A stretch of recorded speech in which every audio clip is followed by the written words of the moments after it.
I'm late. I'm so late. Better late than never, right? I'm so late.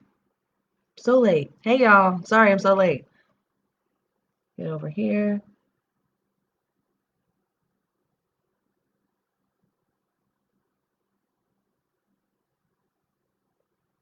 Add title. Go live.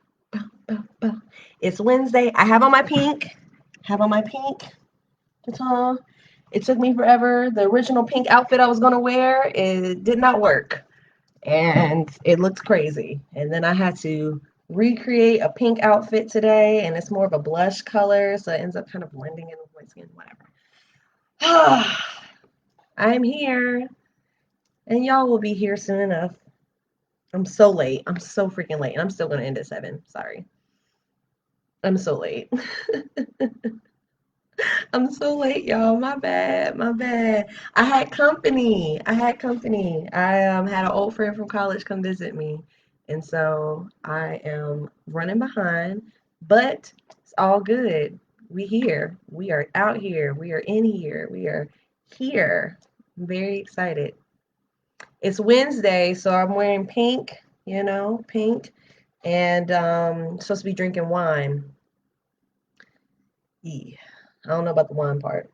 I got some wine. Got I got some Moscato. Got some, but I not sure. I think it's Moscato. We all late. It's okay. It's okay.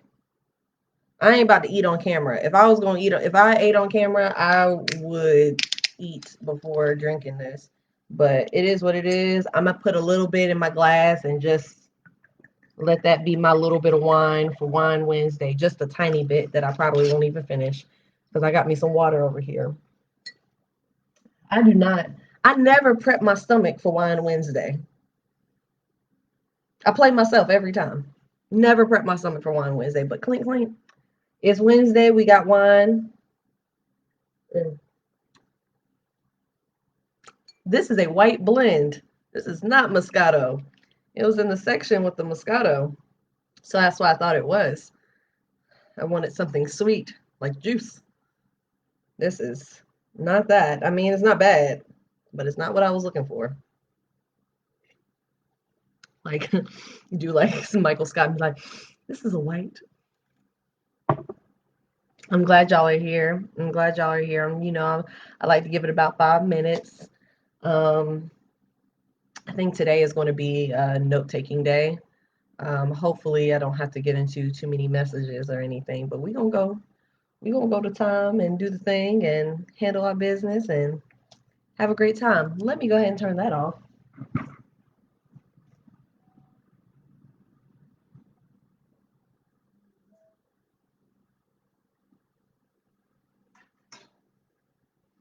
Don't like having my air and heat running, you know. I feel very chill today, y'all. I feel very chill. I feel very relaxed. I've been running my mouth all day, so actually like my jaw and cheeks hurt because I've literally been talking all day. Like all day I've been talking. I've been on the phone. I've seen two people today. Three people actually. I've seen three people today. Like I've been on the phone. I have been talking all day. And yeah, my mouth hurt. My cheeks hurt. I smile a lot, so it's a happy pain. It's a good thing. I appreciate y'all being here. I appreciate y'all being here. And for y'all that are coming in, I am wearing my pink. It's just, you know, a camisole. Is this a cami? Tank top? Whatever. It's a tank top and it's blush. And that's my pink today. I don't have my I don't have my palm tree where I usually have it. I usually have it all up on me. Which is why the gnats be getting on my nerves and flying around. But I sprayed that thing down with some neem oil yesterday. It stunk like terribly in here yesterday, but now I should be good as far as the plant actually looks a little greasy. I might have went too far, but I have been busy, Sarante. Gosh, I've been very busy. I'm in a good way, in a fantastic, my favorite way. Like me being someone that's talking to people all day long, like, is the reason why I can't have a job. Like, I need to be available to talk to people and be there for people and stuff like that, you know? And, on my terms, but I need that availability. So I'm thankful. Let me make sure my phone is actually muted. Yep, it is. So no text messages or anything coming through there. All right, y'all. We are 5 minutes in and we're already late. So I'm going to jump right in. Welcome to Reading with Miss Taylor Said. I am Taylor, also known as Miss Taylor Said, and I created this show on November 30th, 2020 in an effort to accomplish some of my goals. I have three major goals that I'm trying to accomplish with this show. The first one being that I have a lot of books, lots of books that I've started, lots of books that I haven't started. I've just accumulated a lot of books over the years, and I actually want to finish those books. I want to read them. I want to finish them. And this is one way for me to do that. And I enjoy reading to people anyway. So might as well get on live, read the books that I want to read. If people come in, cool. If they don't, I read a book, and I appreciate everybody that shows up and comes in and listens to me read. Take a look. It's in a book. The second thing I want to accomplish is that I want to be more comfortable. I want to become more comfortable with reading aloud in front of an audience. The things that I want to do in my career are going to include me reading off of a teleprompter at times and, reading things in front of audiences. And so I want to get more comfortable with reading aloud in front of an audience. And even though you guys aren't here and I can't get your feedback, as if y'all are an audience, a live audience, it's still practice and it's still a way for me to get that practice in. And the last goal that I want to accomplish with this show is to the last goal that I want to accomplish is written right there. Is I want to get more comfortable speaking in front of an audience. I used to do public speaking when I was in my early 20s and I miss it. I miss being in front of an audience. I miss speaking. I miss speaking my mind or sharing a speech or sharing something I wrote, whatever it is. Like, I miss speaking, public speaking. And so that's what I'm doing here, and this is what the kind of practice that I'm getting in. So I thank you guys for being here. Welcome to Reading with Miss Taylor Said. We are reading Lisa Nichols' Abundance now. We're in the last chapter. If you missed the previous episodes, you can go to Miss Taylor Said Facebook page to see the earlier episodes. If you're on Instagram, the link is in my bio. And there's a Twitter thread that basically has all the episodes that were on my personal Facebook page before I created the Miss Taylor Said page on Facebook. But then after that, all the videos are on IGTV or on the Miss Taylor Said Facebook page. So if you missed those episodes, they're there. But we are in the final chapter of Lisa Nichols' Abundance Now. We started this book November 30th, and I'm just so excited that we got through it together. We did it, you guys. We literally have laughed, cried, yelled, got uncomfortable. It's been so great. Yesterday we ended with a visualization. And yeah, we ended with a visualization. So the next section is manifest prosperity with the law of attraction. And I'm going to take a sip of water because, again, like I said, I've been talking all day today. And it's Wednesday. I'm supposed to be drinking wine today because it's Wednesday, but I'll take a sip of whatever.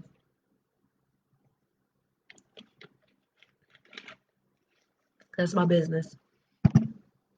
All right. This is my favorite water, by the way. This is the best. Okay. So, manifest prosperity with the law of attraction.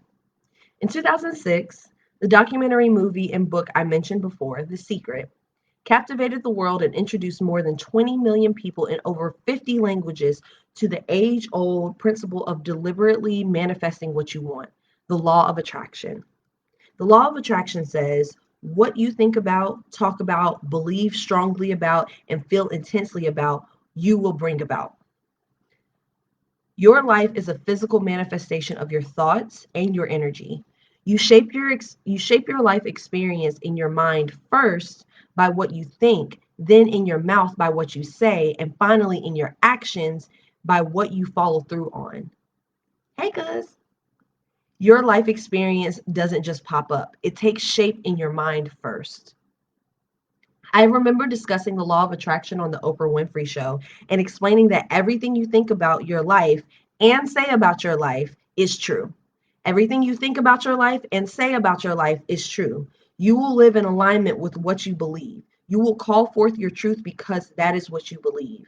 Your job is to decide what you want to believe because that is your life taking shape. For example, if you walk into a restaurant and order chicken and broccoli, you will fully expect the waiter to bring chicken and broccoli. You don't worry if salmon and spinach are going to come. And as a matter of fact, if chicken and broccoli don't come, you would send it back and say, that's not what I ordered. It's the same way with the universe. If you say, I claim joy and happiness in my relationships, you expect joy and happiness to show up in your relationships. But if something else shows up, you would take action to go get what you were claiming. By the same token, if you say, I'm always tired, I never have enough money, I'll never find a good man, I can't trust women, then that's going to show up in your life. Your life is happening in your thoughts and in your words long before it ever unfolds. And it unfolds according to your command. And for those of y'all that are just joining, we are reading Lisa Nichols' Abundance Now. We're in the final chapter. We just started, so you haven't missed that much. Um, You've probably seen the law of attraction at work in your own life. And so you've probably seen the law of attraction at work in your own life in simple ways. For instance, have you ever thought about someone only to have them suddenly call you? Have you ever wanted to visit a specific place only to have circumstances line up perfectly for you to go there? Have you ever had a thought in your head and before you could say it, someone said exactly what you were thinking? That's the law of attraction responding to your thoughts and intentions.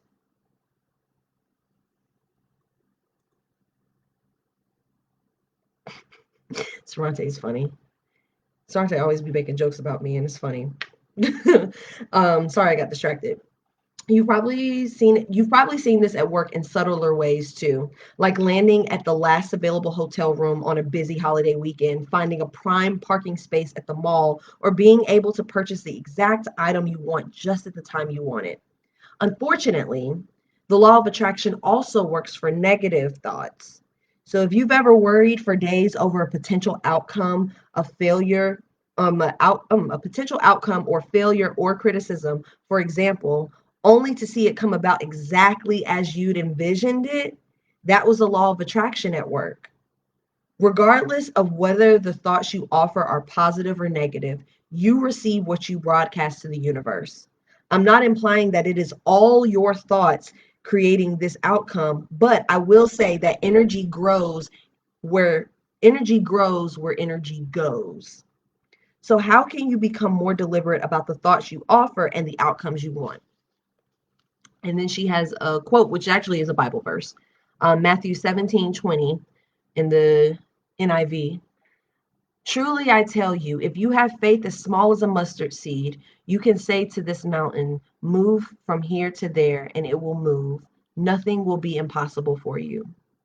Remember the affirmations I taught you to use? They are they are one way of setting your intention, focusing on your desired outcomes, and offering deliberate thoughts. The visualization processes I've given you are another way. When you focus on mental pictures of what you want in vivid detail with brilliant color and attaching positive feelings to the images of you enjoying your desired result, you transmit powerful energy to the universe and begin the process of and answering stimulating an answering call by people, situations, and opportunities who also want to connect with their desired outcomes, for which you could be the ideal answer. Honestly, I'm going to read that last sentence again because it was a long one, but I am personally experiencing that right now. When you focus on mental pictures of what you want in vivid detail with brilliant color, attaching positive feelings to the images of you enjoying your desired result, you transmit powerful energy to the universe and begin the process of stimulating an answering call by people, situations, and opportunities who also want to connect with their desired outcomes, for which you could be the ideal answer. Meeting Oprah Winfrey is something I attracted. In fact, I passed her picture. I pasted. I don't know why I said passed. It looks like past and then ed. Weird. I pasted her picture on my vision board, and I didn't just declare Lisa appears on Oprah. I added the words Lisa tells all on Oprah. To this day, I have no idea why I articulated it quite that way, but 9 months later, I got a call from Harpo Incorporated, and while I wasn't shocked that Oprah's people had called, I was actually awestruck and grateful. What did shock me was that after sharing my breakthrough story with producers, they said, "We'd like to send a film crew to South Central Los Angeles and capture your backstory." Over an entire day, they filmed at my cousin's house. They filmed at my middle school. They captured my childhood pictures. They even filmed my vision board. While producers had expected the interview to be about 3.5 hours long, it lasted over 7 hours. We literally talked all day. When the show finally aired, Oprah spent virtually the entire third segment on my story. She put my vision board up on the big screen and pointed out that I'd actually pasted the words Lisa tells all on Oprah 9 months before her producers had contacted me and expanded their original segment. Be mindful about what you say you want because the law of attraction delivers. Be mindful about what you say you want because the law of attraction delivers. Specificity matters. All right, y'all? Specificity matters. Okay? This is very true. It's very, very true. And then she has a quote that says, "The moment you make a command to the universe for something that serves your highest good, and then you get into action creating it, the universe aligns with your request and begins to move that very desire in your direction." And that was by Lisa Nichols. The simplest explanation is that connecting your thoughts to source energy through deliberately and intensely focusing on what you want, source energy being creator energy, allows you through deliberately and intensely focusing on what you want, allows you to submit your requests and have them connected to other thoughts, circumstances, and situations that are a match. There's a 3-step process to activating this power and using the law of attraction. Ask, believe, receive. All right. So we're going to go into the first part. Ask. Ask and you shall receive. I'm super hungry right now, y'all. I am going to smash some snacks when I get done with this. I promise you that. I thank you guys for your patience with me today. I'm late and drinking water every 5 seconds. All right. Step 1, ask. To ask effectively, you have to first be clear about what you want. The exercise in chapter 1 will help you get crystal clear on this. Then, using the same guidelines I gave you for writing affirmations, focus on what you do want, not on what you don't want. Instead of affirming, "I need to make money because I can't pay my bills," change your language to a more positive thought, such as, "I am easily and confidently earning more than enough money to meet my needs." All right. So instead of saying, "I need more money to make my bill to I need to make more money because I can't pay my bills," say, "I am easily and confidently earning more than enough money to meet my needs." Focus frequently on these thoughts each time you repeat your affirmations. Add color, sound, emotions, and other sensory impressions to the pictures you see in your mind. What would you be seeing, hearing, doing, and feeling as you are living your desired outcome? If your dream is so inspired, oh, sorry, I read that wrong. If your dream is to inspire millions via mass media, for example, see yourself walking on stage amid the bright lights of the studio. Hear your audience welcoming you. I'm smiling so hard because I've actually done this meditation and visualized exactly this. Visualize yourself, hear your audience welcoming you, visualize yourself wearing the latest fashions. I know exactly what the dress looks like too. Interviewing intriguing guests. I've seen the two couches, and I have and there's a table in the middle. And there's a plan. In interviewing intriguing guests, then working with your production team afterward, preparing for the next show. Focus frequently on these images throughout the day so you repeatedly transmit your desires to the universe. But don't focus on how your goal will show up. Let the universe do the heavy lifting and align the necessary people, resources, and circumstances for you. Remember, I said in chapter 1 to have 100% intention, but 0% concern about the mechanism. That rule allows the law of attraction to do its work. Also, remember that as the how shows up, you must then get into action. But be aware of your other thoughts too. Given that your thoughts provide the ask, be careful how you talk about your current circumstances.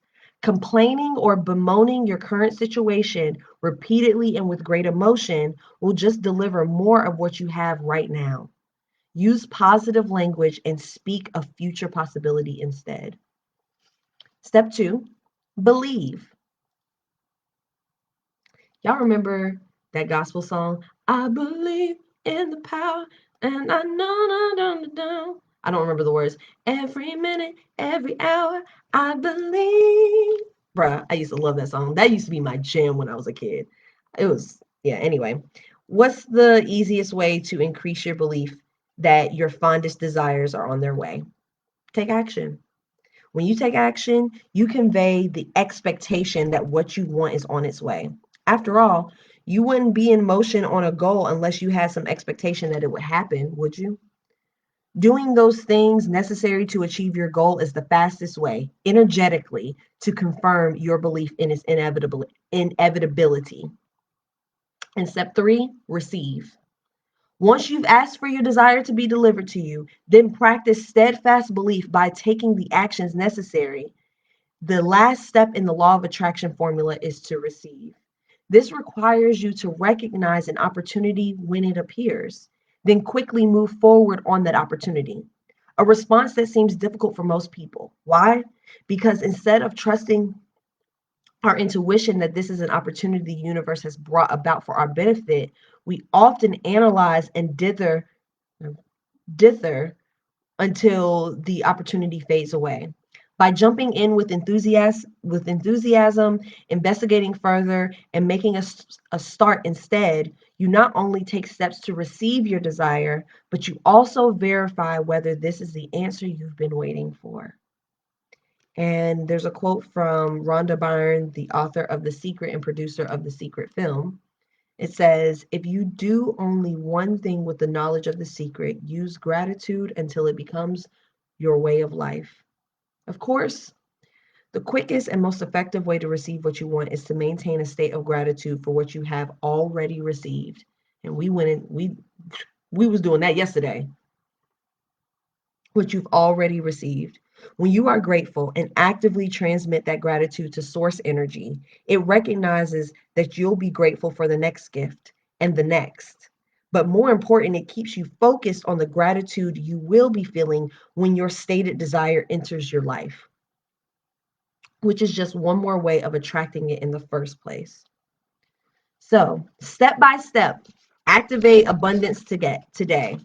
Let's see how much more we got. Oh, yeah, we're not finishing this today. Yeah. Yeah, we're not finishing this today. Definitely gonna finish it tomorrow, though. Step by step, activate abundance today. Y'all doing all right? Let's check into some of these comments. Sorante said, yes, putting energy into my expectations and even more energy into making it happen. And believing it. And believing it. And then receiving it and accepting it when it does come to you. Ooh, y'all, my face hurts. Okay. Step by step, activate abundance today. And the combination with the law of attraction, intention, and action is in combination with the law of attraction, intention and action is also the best way to activate overall abundance in the present moment. If you could do one exercise a day, in addition to your morning gratitude exercise, that would set your intention and activate prosperity for you. It should be planning and accomplishing micro wins in each of the 4 areas covered in this book: self, relationships, work, and money. Activating future abundance in the present moment is the next section. Remember from chapter 1 that a micro win is something that's easily doable and quickly achievable. It doesn't take a lot, it doesn't have to take all day, maybe just an hour or less. But accomplishing lots of little micro wins in your day not only brings you a great sense of joy and excitement, it eventually brings about the major macro wins that you want in your life. Let's look at examples of the micro wins you might accomplish in the next 24 hours to activate prosperity today. First one's called self. Welcome me in. If you're focused on your health and fitness these days, why not set the intention to create micro wins in that area? For instance, you could do 30 minutes of stretching, breathing, or Pilates. Similarly, if your goal is to upgrade your physical environment, could you clear out the clutter in your closet? Clear out the clutter in your closet and organize your shoes? If your macro win is to lead a jet setter lifestyle, could you plan an amazing, breathtaking trip a year from now, then deposit your first $100 in a new savings account for that goal? Could you work on your vision board 1 hour a day until complete, including creating focus boards for specific categories such as your career or business, your love life, or your lifestyle? Could you nourish yourself through a really great book on spirituality or leadership? Could you take 30 minutes for a spa moment, excuse me, such as a facial mask, manicure, or sitting with your feet in your foot massager? How could you honor, celebrate, and love yourself? Excuse me, I'm so sorry, y'all. How could you celebrate, honor, and love yourself? Relationships. With the time that you have, why not make why not make a list of 5 people who you haven't reached out to for a while? Then text random love notes to them or make random phone calls to catch up. Could you write love notes? I write these to my mom. Could you spend 30 minutes finding like-minded groups to join in order to expand your social circle? Could you write a love letter filled with just love and gratitude to your children, partner, siblings, or parent? And work. What micro wins could you create in your career or your business? One I recommend is creating a work environment that inspires you. So why not spend an hour each day creating organization, putting systems in place, or framing and hanging photos of you in successful situations? If you're a business owner, if you're a business owner, you could take time to invest in relationships with your team. Or you could set goals that drive you, even if no one else will ever know about them. They're your goals after all. And in money, my favorite one. Why not write a budget, organize your bills, file your documents, and take an hour to identify additional revenue streams? An hour spent 3 days a week creating a bigger income for yourself could go a long way towards the macro win of an upgraded lifestyle, if that is your goal. Ooh, I like that. I like how she just made it doable and realistic. All right, the next section says it's funny too. It's funny too. Like it makes me happy, makes me feel very confident in the journey that I'm on. That like I could all while going through all those things, I can identify things that I've done in the past, like in the last 2 years before leading up to this time of my life, where I have done little things to give myself micro wins. This is embarrassing. Not really. I'm a human. I be yawning. I've been running my mouth all day. I'm tired. All right. So it's hopefully y'all were also able to identify little moments, little wins that you've had over throughout the different areas of your life in the things that she was saying. And if not, go create them. They're doable. So, next section says move past where you normally would stop. There's another benefit to creating micro wins every day. They keep you in motion, sweeping you past where you would normally stop.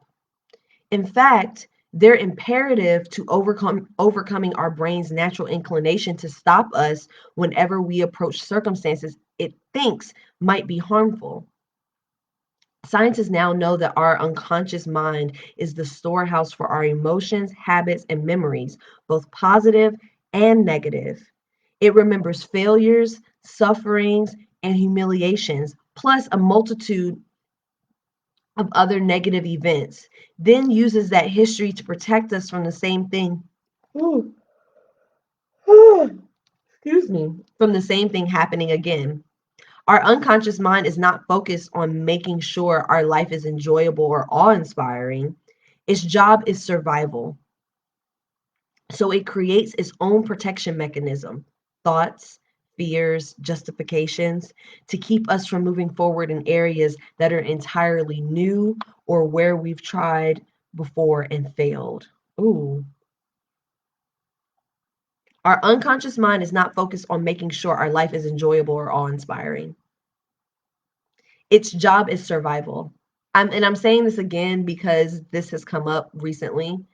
Because when you meet people that are just like miserable, they're miserable. I was also that person that was just constantly negative and constantly miserable. Why? Brain was in survival mode.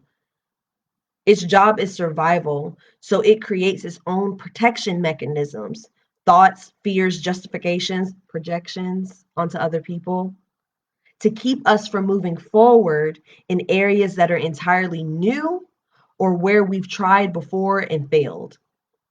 You're scared. You're scared of that thing. Your anxiety is afraid. And I don't want to minimalize anxiety into just the common subconscious or unconscious thoughts and fears and stuff like that. But anxiety is an extreme version, is like the parkour version, the X Games version of what she's talking about. It's it's like that anxiousness, that fear that somebody is going to screw you over again, that you're going to get played again, that you're going to be made to look stupid again, that you're going to embarrass yourself again, and the shame and all those things that you fear. Like sometimes, y'all, sometimes I have to say something ridiculous. Like I went to the Bahamas on a cruise in 2019, and um when I was cruising, I was cruising with Royal Caribbean, and they go to this island called Perfect Day at Coco Cay. My favorite place in the world right now because I haven't been to the rest of the world. So as of right now, that's my favorite place in the world. Um and they have the tallest water slide in North America. And I hate heights. I hate roller coasters. I hate water slides. I hate things where I have to climb and then go down really fast. I'm good. I'll pass. But I did them. I did them because I was doing it for work. So I did them and I was just like, well, they're paying for it, so I'm gonna do the stuff for the water park side. And right before I got back on the ship, it was 15 minutes before everybody had to be back on the ship. And there was nobody in line for this tall water slide. It's like 135 feet. It's freaking massive. And I remember going up there was thankfully, because it's so tall that going up the stairs, they have different markers for if you're standing here, you're waiting an hour, you're waiting 45 minutes, you're waiting however long. So I went up, and as I was going up, there was no one in line. And I was like, okay, let me just go ahead and do it. I go up and I'm running up and I'm saying to myself, and it sounds ridiculous, but I'm saying to myself, if Will Smith could jump out of a helicopter into the Grand Canyon, and he's Will Smith and he did it on live, like it was YouTube, but it was live, like he could have very well had a Trevor moment and like jumped out and the bungee cord ripped, something happened and just fell into the Grand Canyon. He could have died right there on live, you know? That could have happened.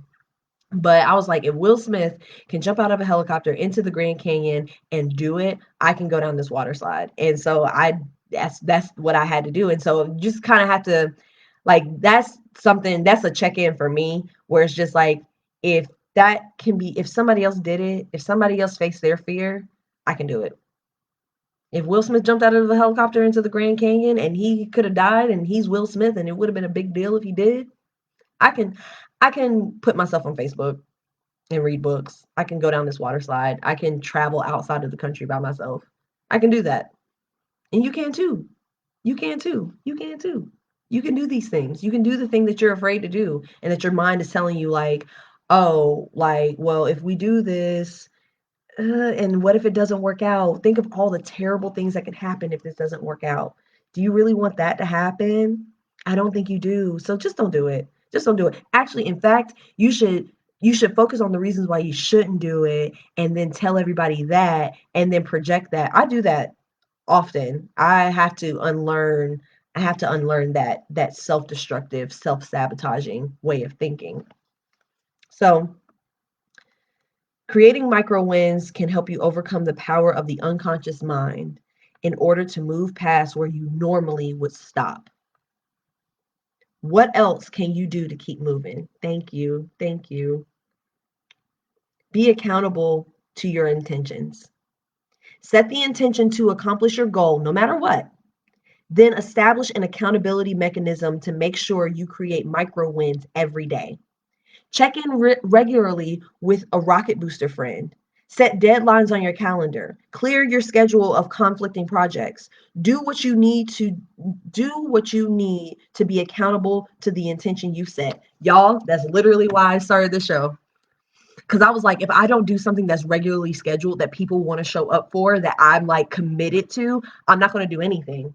And that's literally why I started the show, because I'm like, if I say to people, and every time you see the title Reading with Miss Taylor Said, you see a whole paragraph that says Monday through Thursday, 6 p.m. Eastern Standard Time, I'm going to be reading books. I got to do that because I put that out there, and that's what I said I was going to do. So now I have to be accountable for my word. Now I have to be accountable for my word. So be accountable to your intentions. Set the intentions to accomplish your goal no matter what. I'm going to go back down. I'm going to go down. Additionally, recognize and welcome fear storms as opportunities for growth. And fear storms, yeah, fear storms. You know what fear storms are. We talked about that in chapter 2. In my case, I was pretty savvy about running a small, privately held company. But the day I initiated the process of going public, that knowledge went right out the window. And a whole lot of unknowns replaced it. The idea of being traded on Wall Street, the idea of opening my financials to the world, even the idea of being required to report my numbers. There simply hasn't been anything more monumental or more frightening in my life to date. From the moment I filed the paperwork with the SEC and the tedious process of being approved began, there were so many fears to deal with. The fear of being approved, the fear of being rejected, the potential of being told mine is not a viable business, even though I know it's a viable business. So many fears. Many times, more than I can count, I just wanted to say, let's stop. When I soon realized what I soon realized was that these fear storms were there for a reason, to move me past where I would normally stop. I recognize that fear is designed to keep you on your A game. Remember when I told you about this speaking at the Disney Dreamers Academy and I met Bishop T.D. Jakes, the great evangelist and role model of mine? There he said, fear comes into your life to keep you studying, to keep you on your A game, to remind you to practice. Fear comes in to keep you awake. Fear doesn't come around to stop you. Fear comes in so that you can tap into your humility and to make sure you do what you need to do to win. Fear is a welcome experience if it reminds you about the further work you must do. Going public and the fear storms it brought about has kept me studying, improving, and on top of my game. The minute I filed with the SEC, I was all in. Now I want to play a bigger game, be an even better company, and become a leader on par with my fellow CEOs on Wall Street in my own unique way. Fear storms will do that to you. And if you're not afraid, you're not playing big enough. That's a word. If you're not afraid, you're not playing big enough. Make it a habit to move past your stopping points. It's how we grow as people, readying ourselves to take on ever more complicated responsibilities and pursue ever more exciting opportunities. Moving past where you would normally stop actually prepares you for when opportunity comes knocking. Mona Lisa Johnson, a video and animation producer in New York who studied with me over the years, found lots of places she could have stopped before launching her own business to the highly competitive entertainment industry. As a vivacious and spontaneous young woman, she dreamed of working on both sides of the camera. But while Mona Lisa's family encouraged her to become an actress, her father reproached her, saying, "Get your head out of the clouds and think about getting a real job. Women don't do well in that business, and you need a real paycheck to make a living."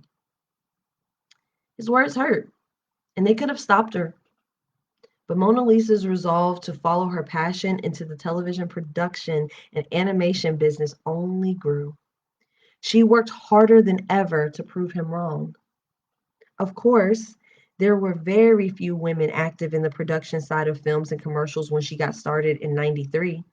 It was a man's world.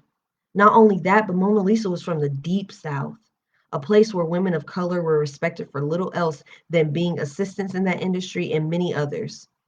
How could she, with little experience, ever be taken seriously by her peers or clients? Quitting seemed to be the easiest option, but still, her dreams would not be denied. In less than 6 months, despite the challenges, Mona Lisa wrote her business plan, got funding from a bank, quit her job, and opened for business. Her first clients came through referrals from her husband, a radio personality in New Orleans. But once he and Mona Lisa divorced, they fought over the future of the business. Without him, it seemed her dream of running a successful production house, which was now growing by leaps and bounds, might fold. Moving past yet another stopping point, Mona Lisa hired the necessary team and took over marketing her services in earnest, eventually replacing her husband's referrals, business ideas, and creative input.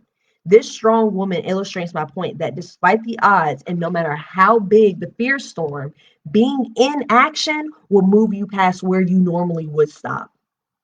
Today, Mona Lisa continually moves past where she would normally stop. After being a giver her entire life with little return from those she's blessed with her attention, Mona Lisa got clear about expecting more from her circle of friends. She put boundaries in place to attract more supportive and giving relationships. And she's moving past her stopping points in her romantic relationships too. While she used to put the skids on relationships, while she used to put the skids on relationships whenever she encountered less than perfect behavior from her man, today, she's married to an amazing husband whom she loves, and she's working on her relationship skills to process any challenges that arise. Additionally, she decided to begin creating her own television programming instead of waiting for networks to give her shows to work on. Mona Lisa now has her very first show in development, Prison Moms. She's also founded an educational organization to help the parents and families of prison inmates. What could you accomplish in your life if you moved past where you would normally stop? I'm going to go ahead and look at some of these comments. If you're just joining us, we are reading Lisa Nichols' Abundance now. We're in the final chapter, but if you're watching on IGTV, you can find the older episodes on IGTV or Instagram Live. You can find the older episodes on IGTV, and then the earlier episodes and what's on there are available in the link in my bio. Let's see what these comments say. Fear, shame, and those other things can weigh heavy on the mind, and sometimes it can stop you in your tracks. But I've learned that can't let it, you can't let it. It's just like Lisa Nichols said, fall afraid. Fall afraid. Yes. Fall afraid. Jump afraid. Do it afraid. Do it afraid. Les Brown, who is like the #1 motivational speaker in the world. Um, One of the videos that I listen to sometimes of his on YouTube, that my partner had shared with me early in our relationship, was that it said something along the lines of anything worth doing is worth doing badly until you get it right. Anything that you want to do worth doing is worth doing badly until you get it right. So just because you're going to mess it up, just because you're going to fuck it up, don't mean nothing. Listen, I ain't perfect. I was 16, 17 minutes late today on this show. That's my show that I have committed to being here at 6 p.m. I was late today. Guess what? It's worth doing badly until I get it right. I'm still going to show up. We're going to keep showing up. I mess up on these words. Okay, keep doing it. Keep doing it until you get it right. My old orchestra teacher used to say, perfect practice makes perfect. Practice makes perfect. Practice first, then practice it perfectly, and then your perfect practice will make perfect. But do what you got to do. Just do it. Like, not to be corny or cliche, but just do it. And do it afraid. You'll get something done. At the very least, if you find out that you're not supposed to be doing the thing you think you're supposed to be doing, all trying at all is always going to be a benefit for you. Because if you do it and you fail at it, you can either go and you can find out, do I care about it enough to try again? If you care about it enough to try again, you'll do it better the next time. And it's always going to be a benefit. So take the chance. Take the chance on whatever it is that you want to do. Whew. Again, y'all, all of this is in so much pain because I've been running my mouth all day. Oh my gosh. That is the I tell you what, I tell you this much. That is the legacy of the women in my family. We run our mouth all day. We talk to people. That's how we connect with people. That's who we are. Activate your legacy starting now is the next section. Activate your legacy starting now. By the time you've worked 40 years in a career or life calling, you will have spent more than 350,000 hours creating, learning, connecting, producing, earning, and serving, all while building a legacy that is uniquely yours.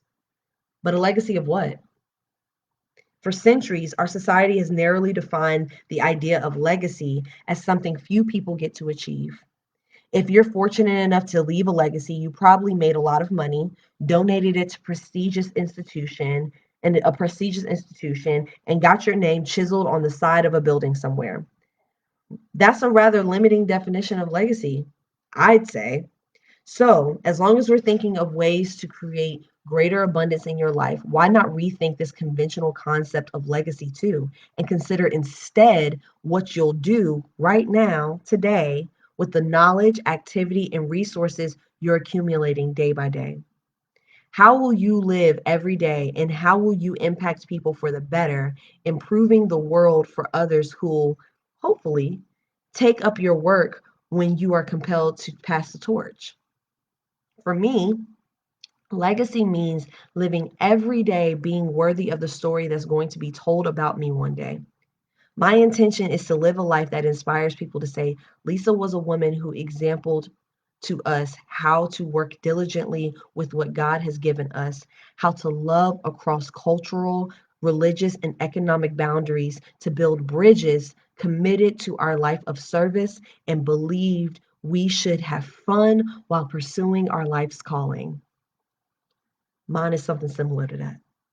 For me, legacy means living my life every day being worthy of this story. And man, it's huge. My someone once asked me, and I might have shared this already on the show, but it's relevant. Someone once asked me, because my favorite artist is Beyonce. Um, they asked me if you could only keep one Beyonce song and throw away every song she's ever made, but just keep the one, which one would you want to keep? And this was before I think Lemonade even came out that this was asked to me. And the song I chose was I Was Here. I Was Here. I want to leave my footprints in the sands of time. No, there was something that I left behind. When I leave this world, I'll leave no regrets. Leave something to remember so they won't forget. I was here. I lived, I loved, I was here. I did, I've done everything that I've wanted, and it was more than I thought it would be. I will leave my life so everyone will know I was here. That's the song. That's it. And now bigger is like real close. Like it's neck and neck with both of those. I'm like, can I get two songs? Because bigger, you're part of something way bigger. You're not just a speck in the universe. More than words. Oh, not just a speck in the universe, more than some words in a Bible verse. You are the living word. You're part of something way bigger, bigger than you, bigger than me, bigger than the bigger than the picture they paint us to see. But now we see it, and it ain't no secret, bruh. You are part of something way bigger, and I was here. Those are the two things. Those are the two songs. Don't know why I got on that, but yeah, because that's how I want to be remembered. I want to be remembered for being here, living as loudly and being the most Taylorist version of Taylor that could ever Taylor. Um, I want y'all to I want I want my legacy to be that I helped as many people as I could be themselves and recognize the joy and the freedom it is to be yourself, to live with integrity, to live honestly and not hold back and not allow other people to hold you back. That's what I want my legacy to be. And there's other things that I want too, but that's the biggest thing. So I appreciate y'all allowing me this space to create my legacy. And I appreciate myself for creating the space for me to create my legacy, okay? Because we celebrating our wins. And I've created a space and y'all are in this space and we creating legacies. Boom, boom, let's go. Okay. Let's get back into the book. Take a look. Live your abundance every day. Then leave it behind as a legacy for others. That's the title of the next section. Creating a business, career, or additional revenue stream that brings you financial wealth is only part of living a rich and abundant life. Remember the Harvard Endowment Fund I talked about earlier? A legacy of cash and other assets that supports anything that Harvard wants to do? You too must begin assembling all the assets required to live your legacy every day. Plus, leave it behind for others when you complete this life. What does it mean to live your legacy? It requires amassing financial wealth, of course, but it also suggests that you should fill your life with a passionate career, rewarding experiences, nurturing relationships, supportive friendships, a beautiful home where you and your family can renew and restore, hobbies and shared opportunities that bring you together with evolved and aware people, philanthropies and charities that you establish or support, traditions that you start, and the sum total of a rich and rewarding lifestyle that you enjoy that provides countless opportunities to bring others along with you. Yes. When you complete this life, how will people view the mission, the activities, and the connections that you pursued? How will those you've carried along with you use these assets after you are gone to further your work and adopt your dreams as their own? Have you ever thought about it? What, if anything, is holding you back from doing so? When I was younger, I wanted to be like my grandmother and Sister Brown, women who served others, who were loved by all, and who were seen as good by everyone they knew. They were pillars of their church, good Samaritans who were always ready with a loaf of bread or a casserole, and the source of authority and wisdom in our neighborhood. They were incredible role models and a true inspiration for me, except for their lack of money. This created a major struggle for me because although I wanted to do good works, broke was something I did not want to be. However, as I began to make money and build a multi-million dollar company, I realized the struggle was unnecessary. I could still serve and enjoy abundance by a simple change in my approach and mindset. I gave myself permission to pursue a life of service and contribution and enjoy a life of prosperity. One did not have to exist without the other. I had made service and abundance and either I had made service and abundance and either do this or have that conversation. When you are extremely successful at what you do, when you earn substantial money for your work, that result of earning more simply means you are also creating a greater impact in the world. You can help more people. I'm sorry, y'all. I need to highlight something because she said something that I've specifically said to someone, and I know that she's probably said it in the book before, but it's something about the wording. You know how it's like a deja vu moment I'm having right now.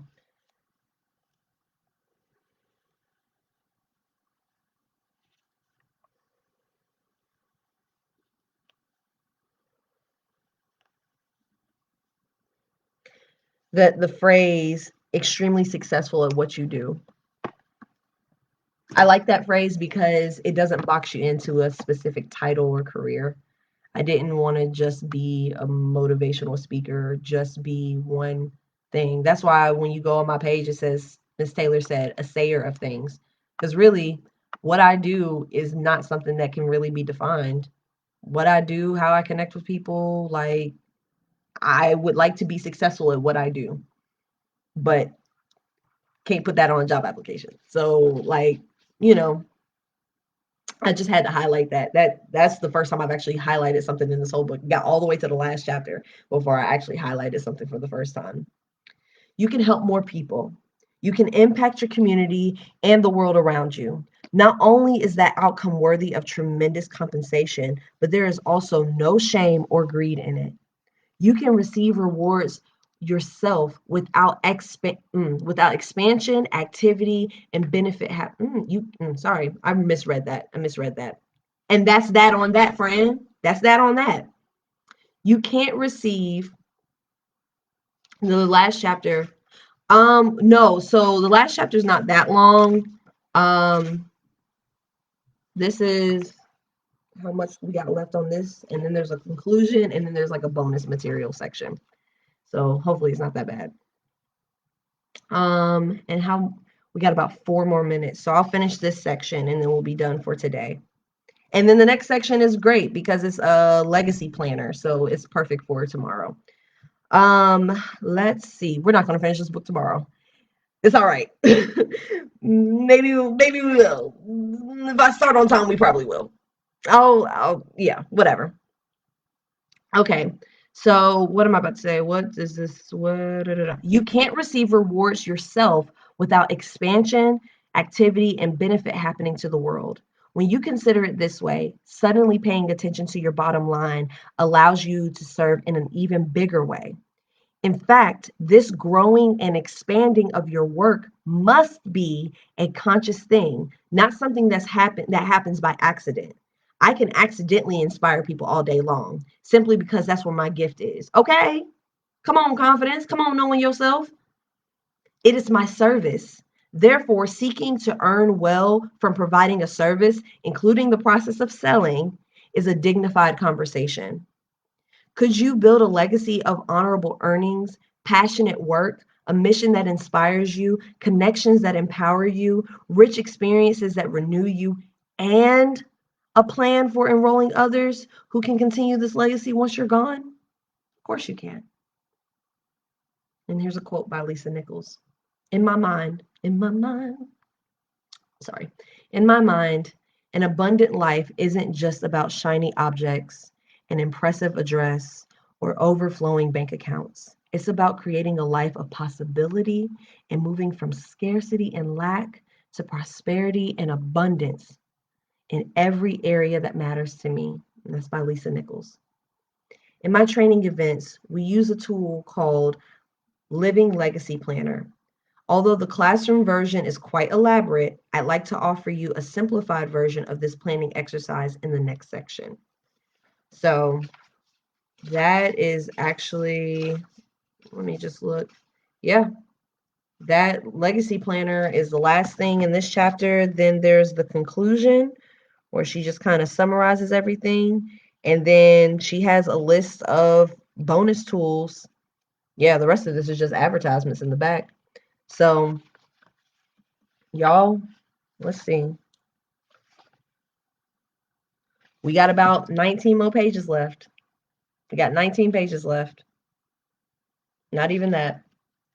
So I'm excited. I'm excited to finish this. I'm determined to finish this tomorrow with y'all. I'm so thankful for y'all being here. We are all capable of creating a legacy. And I know a lot of us come from the lack and scarcity mindset. I mean, we in North Carolina. A lot of us are in North Carolina. We know how that goes. Like, ain't nobody, like, if you are looking for some sort of, like, make it big and stuff like that, it is a grind here. It's a grind everywhere, but it's a grind here because opportunities aren't as plentiful as if you were in a big city or something like that. So You know, if you are diligently pursuing what it is that you want to pursue, and it doesn't have to be in entertainment, of course, or anything that puts you in the limelight, but that whatever legacy that you want to leave, whatever it is that you want to pursue that serves others. If you don't want to serve others, you know, but what I'm saying, you know what I'm saying. Do that. Do it. Do it. This is a whole book of telling you to do it. Plan, make plans, but don't plan so much that you trip yourself up and don't get to doing. We about that action over here reading what Miss Taylor said. We about that action. We activity, constant activity to make sure that we're doing the things that we want our heart and our minds want. So I appreciate y'all coming through tonight. Appreciate y'all, showing up and everything. Had our pink Wednesday wine, all that. I will see you all tomorrow, and we're going to finish Abundance Now tomorrow. Thank you guys for coming to Reading what Miss Taylor said. Have a good night. Bye.